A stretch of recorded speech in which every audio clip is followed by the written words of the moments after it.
কালীপুজো উপলক্ষে এক বিশাল নরনারায়ণ সেবার আয়োজন। প্রতি বছরের ন্যায় এই বছরও কয়েক দশকের পুরনো বেলতলা এলাকায় জ্যৈষ্ঠ মাসের অমাবস্যা তিথিতে কালীপুজো করা হয়।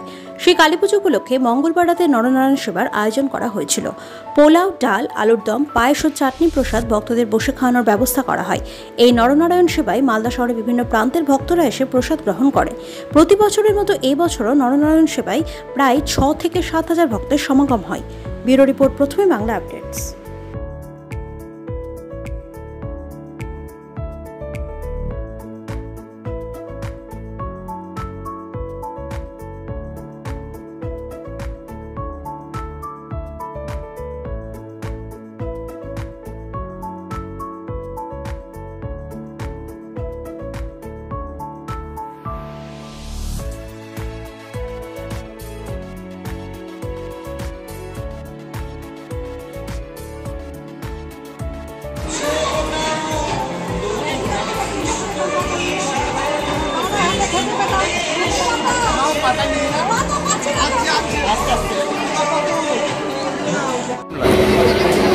প্রতিবারের ন্যায় এবারও আমাদের বেলতলা কালী মন্দিরের ফলরানী কালী পূজার জ্যৈষ্ঠ মাসে অমাবস্যায় ফলরানী কালী পূজা হয় এবং প্রতিবারই কালী পূজার পর আমরা এই এলাকার সমস্ত মানুষ, আশেপাশে মালদা শহরের সমস্ত মানুষকে বসিয়ে প্রসাদ খাওয়াই।